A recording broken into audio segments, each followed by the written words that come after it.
Merci et mes excuses pour ce retard, mais j'étais avec un journaliste d'une télévision américaine pour parler de Nadia Savchenko et pour essayer de contribuer, pour essayer d'alimenter le début de campagne aux États-Unis aussi en faveur de Nadia Savchenko et de sa libération. C'est la raison pour laquelle j'arrive aussi tard. Je vous prie de m'en excuser. Je voudrais féliciter et dire ma grande reconnaissance à Galia Ackerman pour avoir organisé ce colloque qui, dans la situation actuelle de la guerre d'agression livrée à l'Ukraine par la Russie de M. Poutine, revêt une importance particulière. Cette guerre, elle est livrée avec des missiles Buk, elle est livrée avec des chars, elle est livrée par des chiens de guerre séparatistes ou russes, mais elle est livrée aussi avec des mots, elle est livrée aussi à travers la langue, elle est livrée aussi à travers un trafic de mémoire, un rapport à l'histoire dont j'avoue avoir connu très très peu d'exemples depuis que je réfléchis à toutes ces affaires-là. Il y a aujourd'hui, je suis désolé, il y a aujourd'hui lancé, déclenché par le Kremlin, une véritable guerre mémorielle, à mon avis sans précédent depuis longtemps, que j'observe depuis plusieurs mois et que j'essaie de regarder de près avec effarement, et à laquelle répond donc votre rencontre d'aujourd'hui. Cette guerre des mémoires, elle a plusieurs formes, comme si elle tentait d'épuiser toutes les façons possibles de trafiquer l'histoire et de détourner le sens des mots et des choses. Elle commence d'abord par des opérations de réévaluation du passé le plus criminel. Tout ce qui se passe du côté des historiens en civil à Moscou, tout ce qui se passe autour des idéologues du Kremlin réfléchissant à la figure de Staline et tentant d'en réévaluer le rôle historique va dans ce sens. Je ne parle pas des statues de Staline réinstallées à Gori, ni des portraits de Staline que l'on commence à revoir dans les régions les plus lointaines de la Sibérie ou de l'extrême Russie, mais d'une façon générale, dans les manuels scolaires les plus récents, dans ceux qui ont été mis en circulation à la dernière rentrée scolaire, une opération extraordinairement brutale et spectaculaire de réévaluation du patriotisme de Staline, de son efficacité comme chef de guerre et des dommages et des crimes et des horreurs dont le stalinisme a été l'emblème, vus et conçus comme faisant partie, comme étant les effets collatéraux de sa direction vaillante et nationale de la Russie. Donc il y a ces opérations de réévaluation. Il y a des opérations plus subtiles de défiguration de la mémoire. J'en prendrai un seul exemple, là aussi, il y en aurait beaucoup. L'exemple de ces mémoriaux à la mémoire et en hommage aux victimes du Goulag qui avaient fini, après la perestroïka, et sous le règne de Boris Yeltsin, par être installé en Russie. Dans la ville de Perm, par exemple, le fameux camp 36, que Vladimir Boukhovski en particulier avait rendu célèbre par son propre calvaire, par l'esprit de résistance qu'il y avait manifesté et par les relations qu'il en avait données, ce camp de Perm, le camp 36, a été transformé, et cela a été beau, en un lieu de mémoire pour les victimes du goulag. En 2006, je crois, ou 2007, par décision du pouvoir central, épaulé par des commissions d'historiens ad hoc, ce mémorial aux victimes du goulag a été transformé subtilement, peu à peu, en un lieu de mémoire censé fustiger les crimes de la 5e colonne ukrainienne qui, à l'époque du nazisme, tentait déjà, je cite, de démoraliser la vaillante nation russe. Donc le même lieu, le même musée,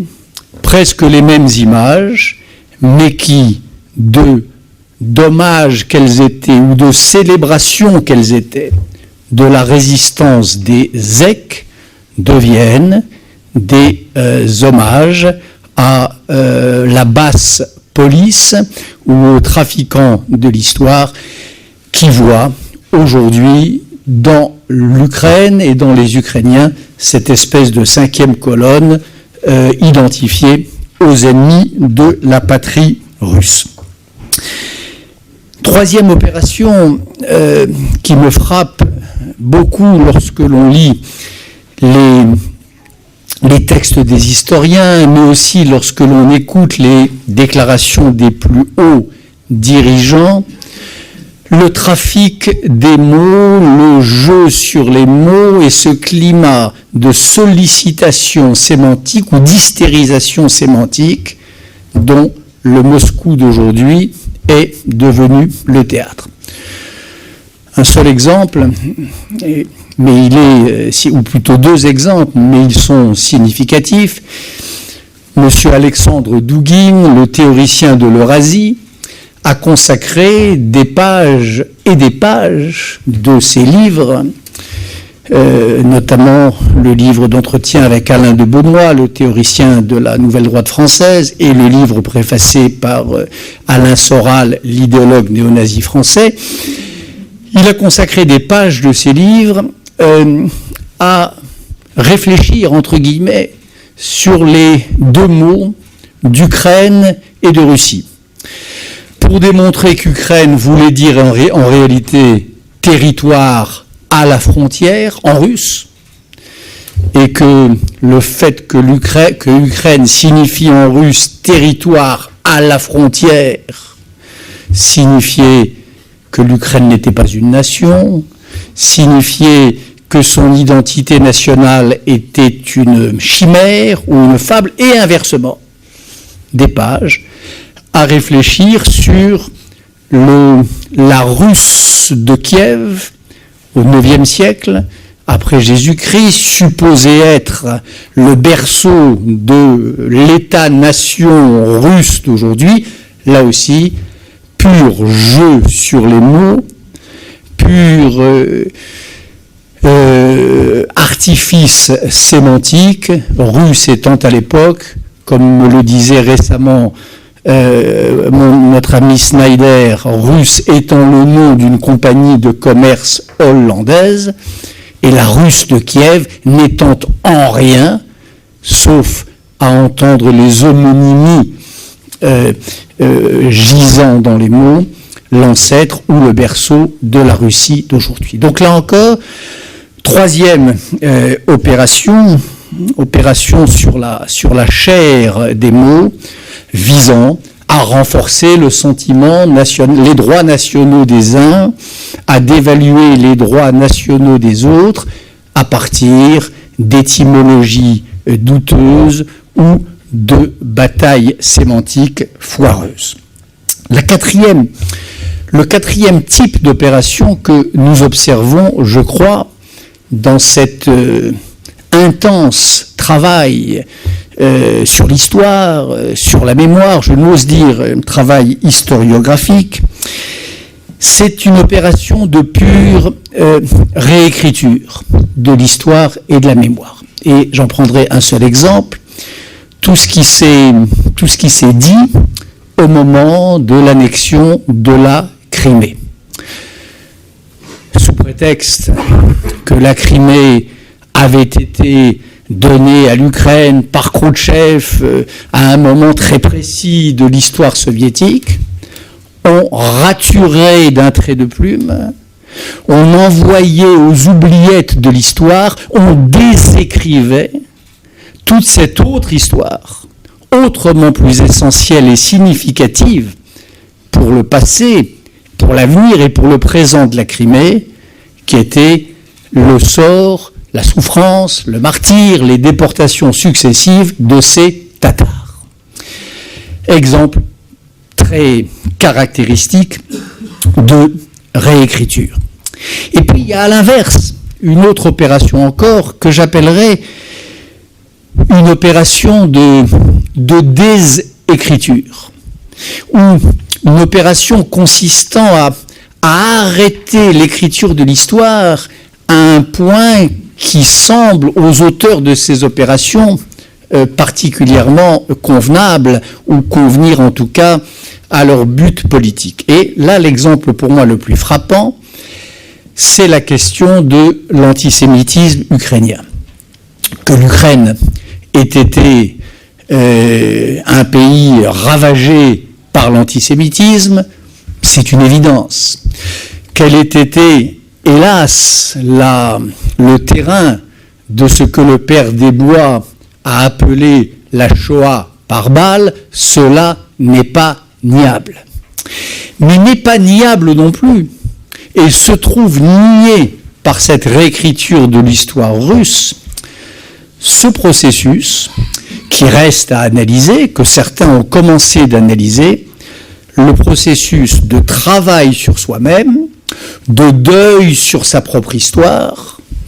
d'opération sur de travail sur cet antisémitisme national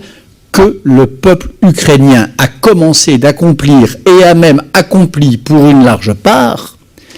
avec un courage politique,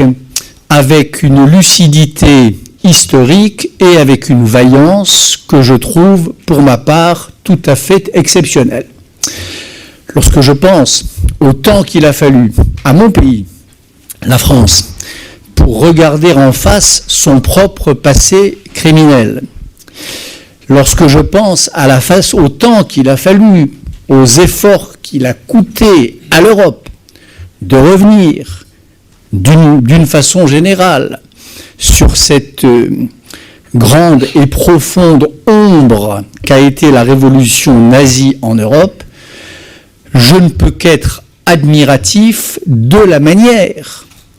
dont le virus antisémite, non pas a disparu, je ne crois pas qu'il disparaisse jamais, mais en tout cas, a été désactivé dans l'Ukraine révolutionnaire d'aujourd'hui. Il se trouve que je connais un peu cette Ukraine contemporaine, que je me suis plusieurs fois tenu sur le Maïdan, que j'y ai pris la parole, que je m'y suis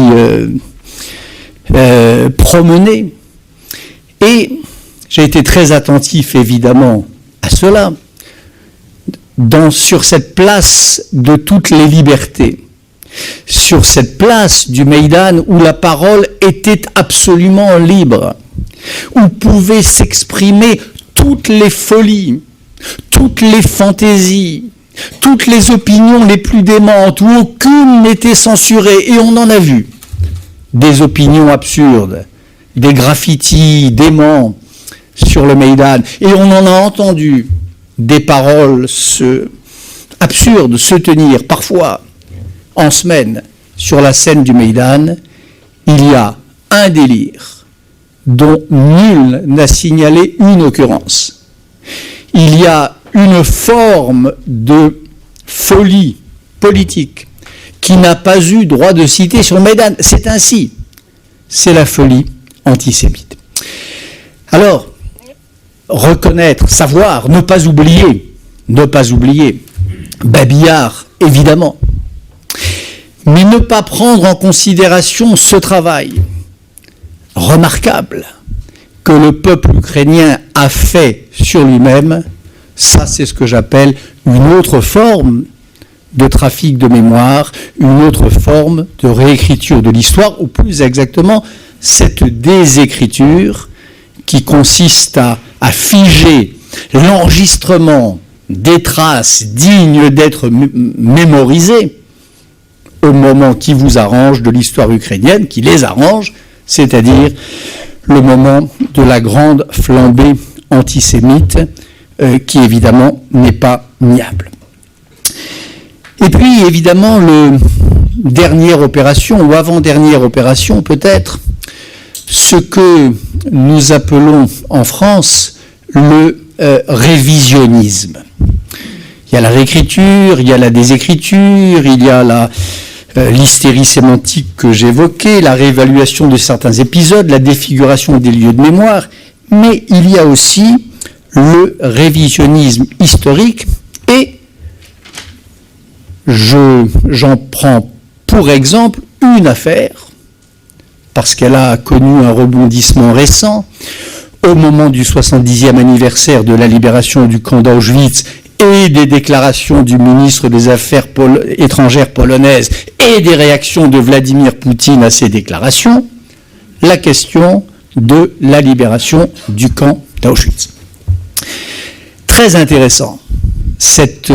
passe d'armes entre le président de toutes les Russies, qui se veut l'héritier de Staline désormais, l'héritier de Nicolas Ier, le massacreur des décembristes, et le gentil ministre des Affaires étrangères polonaise. Quelle est l'histoire ? L'histoire, c'est qu'Auschwitz a été libéré par le premier front ukrainien, par l'une des armées constitutives du premier front ukrainien. L'histoire, c'est que, à l'époque soviétique, les fronts, comme vous le savez, étaient nommés, en effet, non pas tant en fonction des soldats qui les composaient, mais en fonction de leur situation stratégique. Le premier front biélorusse, c'est celui qui se battait en Biélorussie. Le premier front ukrainien, c'est celui qui a libéré l'Ukraine du cauchemar nazi, dont par ailleurs, par parenthèse, elle a payé le prix au moins autant, sinon davantage, que la Russie. Donc, il est vrai, c'est un fait qu'Auschwitz a été libéré par un corps d'armée soviétique qui s'appelait ukrainien parce qu'il avait en particulier opéré en Ukraine et pas parce qu'il était composé uniquement d'Ukrainiens. Mais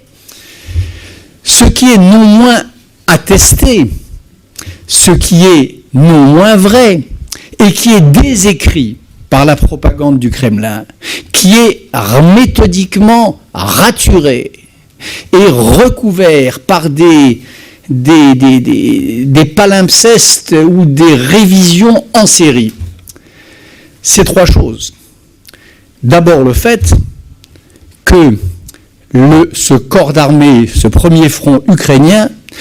était composé de fait pour moitié d'Ukrainiens. Il y avait de mémoire 1 millier de Biélorusses, quelques centaines de Tchétchènes, quelques centaines, puisqu'ils étaient comptabilisés comme tels, de Juifs, et 40 000 Russes et 40 000 Ukrainiens. Donc il est de fait que la libération du camp d'Auschwitz a été faite par un bataillon considérable, par une armée de 100 000 hommes, où les Ukrainiens étaient surreprésentés. 50% du bataillon, je ne crois pas que c'eût été le cas dans quelque autre corps d'armée soviétique que ce fut. Ce qui est un fait, c'est que l'unité qui est entrée à Auschwitz était commandée par un officier ukrainien. Il s'appelait, je crois, Anatoly Shapiro, c'était un major, un juif ukrainien. C'est lui qui était à la tête de l'unité qui a libéré Auschwitz. Et à la tête de cette unité, l'unité de tanks qui est entrée pour la première fois dans cet enfer qu'était Auschwitz et qui a fait qu'ont été libérés les derniers survivants et qu'ont été montrés au monde les images de ce qu'avait été le nazisme, l'unité de tank, elle était conduite, elle aussi, elle encore, par un tankiste ukrainien qui s'appelait, je crois, Gobiatchenko, et qui était incontestablement ukrainien. Alors, il peut y avoir dans ces considérations quelque chose qui peut paraître dérisoire face à l'horreur de ce dont il est question, et face à la scène dont il s'agit, c'est-à-dire la scène d'Auschwitz, mais néanmoins, renvoyer l'Ukraine à son antisémitisme congénital, la renvoyer comme à une espèce de fatalité, à cette haine du juif, dans une histoire où les symboles comptent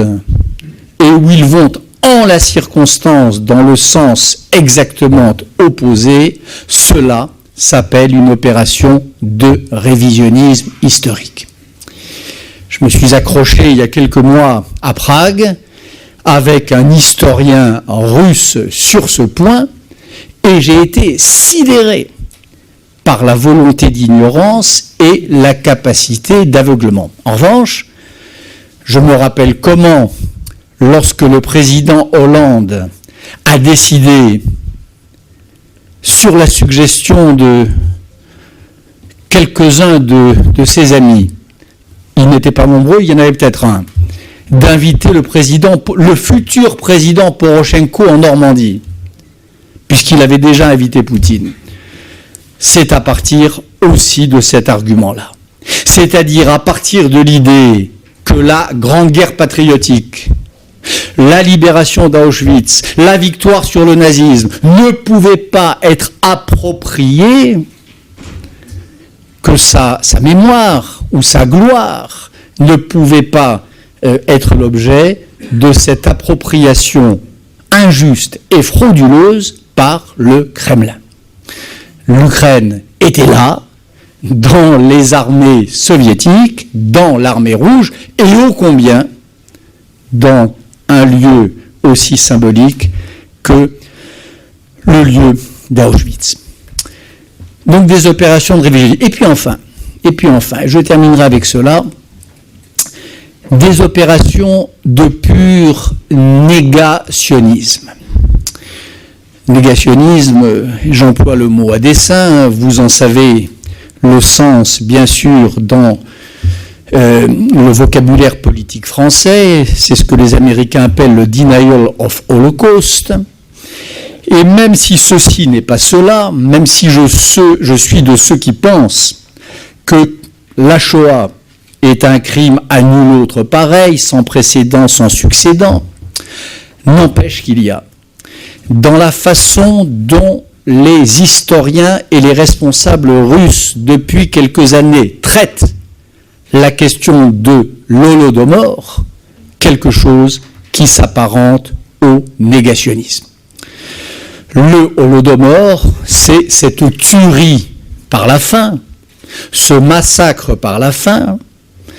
du début des années 30, 1932 et 33 je crois, qui a fait 3 millions de morts, qui a été méthodiquement nié, occulté, effacé du temps de l'Union soviétique, qui a commencé d'émerger à la surface des mémoires avec la perestroïka et les semaines qui ont suivi, et les années qui ont suivi, et qui a été réocculté et réenglouti depuis le début des temps poutiniens. De plusieurs manières. À travers, là encore, le trafic sur les mots. Il suffit de dire que ça n'est pas un génocide, mais que c'est une tragédie. Il suffit de dire que cette tragédie n'a pas frappé l'Ukraine spécifiquement, mais qu'elle a frappé l'Union soviétique dans son ensemble. Il suffit de discuter le nombre des morts, de pinailler sur les raisons de leur mort pour que le phénomène se voit enveloppé dans une espèce de brume d'incertitude qui est la forme même que prend le négationnisme. Et ce qui est terrible et très frappant dans cette affaire, c'est d'observer le luxe de moyens développés par la propagande poutinienne pour arriver à nier le Holodomor. Ce sont des commissions parlementaires ad hoc, commission de la Douma, je crois en 2008, votant une résolution afin de nier qu'il puisse s'agir d'un génocide et afin de légiférer sur le fait que les morts ukrainiens n'ont été que les dernières perles lâchées par l'huître monstrueuse d'une famine générale embrassant toute l'Union soviétique. Ça passe par une intense activité diplomatique auprès des organisations internationales, en particulier les Nations Unies. Je recommande, si ce n'est fait, aux historiens ici présents de compiler le nombre de déclarations, projets de résolution, oppositions à des résolutions menées depuis 6 ans par les ambassadeurs de Russie aux Nations Unies à New York pour voir l'importance que cette affaire-là peut avoir. Et puis ça passe par la mobilisation des plus grands esprits. Et je pense en particulier, en tout cas à mon très grand chagrin, lorsque j'ai entendu le grand Alexandre Solzhenitsyn, dans une de ses dernières déclarations publiques, l'une de ses dernières, je ne dirais pas que c'est la dernière, mais enfin, dans l'une de ses dernières prises de position politique, le grand Alexandre Solzhenitsyn, enrôlé, embrigadé dans cette petite troupe d'escrocs, de manipulateurs de mémoire, pour venir dire, lui aussi, que le Holodomor était une fable, qu'il n'était rien d'autre qu'un totem autour duquel venait se coaguler le sentiment national ukrainien, et il venait apporter son immense autorité à l'appui de l'opération de négationnisme russe. Donc voilà comment, ce que j'observe en tout cas depuis 1 an ou 1 an et demi que je vais et viens en Ukraine, cette série d'opérations frauduleuses à l'intérieur de ces mémoires en guerre, à l'intérieur de cette histoire en feu à laquelle les idéologues et les historiens du Kremlin ont mis le feu. Poutine, historien en chef, les historiens au service d'une politique et embrigadés par la dictature, rarement m'a paru aussi précisément vérifié le mot fameux de George Orwell disant que l'histoire est le livre de chevet le livre de chevet posé sur la table des tyrans. Je vous remercie.